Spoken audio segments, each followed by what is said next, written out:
Hello everyone, most important GK সিরিজের আজকে 2 নম্বর class. প্রথম প্রশ্ন, ক্রোয়েশিয়ার রাজধানীর নাম কি? প্রশ্নটা এসেছে ডাব্লিউবিপি কনস্টেবল 2018-তে। সঠিক উত্তর হবে জাগ্রেব। হেলসিঙ্কি এটাও পড়ে কোন দেশের রাজধানী? ফিনল্যান্ড। আবুজা এটা নাইজেরিয়ার রাজধানী। কিছুদিন আগে কোনো একটা এক্সামে এসেছিল। নাইরোবি এটাও এসেছিল, এটা কেনিয়ার রাজধানী। Kenya Nairobi, Nigeria Abuja, Finland Helsinki আর ক্রোয়েশিয়া জাগ্রেব। চারটেই মুখস্থ করবে। দেওধর ট্রফি কোন খেলার সঙ্গে যুক্ত? ডাব্লিউবিপি লেডি কনস্টেবল 2018 প্রশ্ন। খুবই সোজা প্রশ্ন, সঠিক উত্তর হবে ক্রিকেট। FIR full form? অনেকে অপশন এ এবং অপশন সি এর মধ্যে গুলিয়ে ফেলবে। মনে রাখবে এফআইআর মানে হচ্ছে ফার্স্ট ইনফরমেশন রিপোর্ট, ইনভেস্টিগেশন নয়। গত ক্লাসে দুটো বলেছিলাম, সিআইডি এবং সিবিআই। এই দুটো আয়ের ক্ষেত্রে ইনভেস্টিগেশন না ইনফরমেশন? যদি মনে থাকে কমেন্ট করে জানিও। পঞ্চতন্ত্র গল্পের লেখক কে? খুবই কমন একটা প্রশ্ন, সঠিক উত্তর হবে বিষ্ণু শর্মা। আরেকটা হয় পঞ্চরত্ন বা পঞ্চরত্ন কৃতি বলা হয়। এটা কে লিখেছেন? অন্ধ্র কবি ত্যাগরাজ।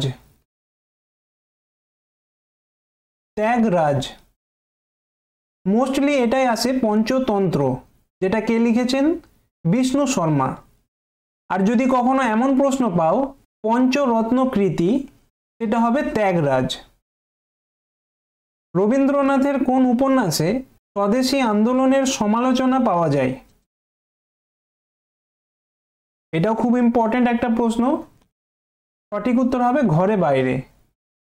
স্বদেশী আন্দোলন কবে চালু হয়েছিল? 1905 সাল। 1905 সালে আরো একটা ইম্পর্টেন্ট ঘটনা কি ছিল? বঙ্গভঙ্গ, পার্টিশন অফ বেঙ্গল। প্রথমে জুলাই মাসের দিকে অ্যানাউন্স করা হয় যে বঙ্গভঙ্গ হবে, বাংলার দুটো ভাগ হবে। ভাইসরয় কে ছিলেন? Lord Curzon. বাংলার ভাগ করা হবে এই ঘোষণার পর এই স্বদেশী আন্দোলন চালু হয়। একটা স্বদেশী আর একটা বয়কট। স্বদেশী মানে কি? নিজের দেশের প্রোডাক্টকে ব্যবহার করব, আর বয়কট মানে কি? বিদেশি পণ্য বয়কট করব। কোন বছর চালু হয়? 1905। ডেটটা মনে রাখবে, 7ই আগস্ট। আর বঙ্গভঙ্গ ইমপ্লিমেন্ট অর্থাৎ লাগু কোন দিন করা হয়? 16ই অক্টোবর 1905 সাল। এটাও খুব ইম্পর্টেন্ট। 16ই অক্টোবর এটা পরে। স্বদেশী আন্দোলন 1905 সাল। বঙ্গভঙ্গ রদ কত সালে হয়? 1911 সাল, লর্ড হার্ডিঞ্জের সময়। আর বিশ্বকবি রবীন্দ্রনাথ ঠাকুর ওনার কোন উপন্যাসে এই স্বদেশী আন্দোলনের কথা বলেন? ঘরে বাইরে। ভারতের সংবিধান অনুসারে জীবন ও ব্যক্তিগত স্বাধীনতার অধিকার রক্ষিত হয়েছে কোন ধারায়? Right to life and personal liberty. সঠিক উত্তর হবে আর্টিকেল 21, জীবনের অধিকার। মনে রাখবে এটা একটা ফান্ডামেন্টাল রাইট বা মৌলিক অধিকার। আর এটাও মনে রাখবে যে এমার্জেন্সি চলাকালীন এই 21 নম্বর আর্টিকেলের অধিকারটা কেড়ে নিতে পারে না। সংবিধানের খসড়া কমিটিতে সভাপতিকে নিয়ে সদস্য সংখ্যা কত? এটাও ভালো প্রশ্ন, সঠিক উত্তর হবে 7 জন। খসড়া কমিটি, এটার ইংরেজি নামটা মনে রাখবে, ড্রাফটিং কমিটি। এর চেয়ারম্যান কে ছিলেন? বি আর আম্বেদকর। জাদুঘোড়া খনিজ, খনিজ না খনি, যে খনিজের জন্য বিখ্যাত। জাদুঘোড়া মাইন, সঠিক উত্তর হবে ইউরেনিয়াম। কোন রাজ্যে অবস্থিত ঝাড়খণ্ড? ঝাড়খণ্ডের সিংভূম জেলায়। ভারতের বৃহত্তম ইউরেনিয়াম খনির নাম কি? তুমালাপল্লী। এটাও খুব আসে, বা এমন ভাবেও দিয়ে দেবে যে তুমালাপল্লী ইউরেনিয়াম খনি কোন রাজ্যে অবস্থিত, এটা মনে রাখবে অন্ধ্রপ্রদেশ। দুটো প্রশ্নই খুব ইম্পর্টেন্ট, জাদুঘোড়া এবং তুমালাপল্লী। হরপ্পা সভ্যতা আবিষ্কৃত হয় যে বছরে? সঠিক উত্তর হবে 1921।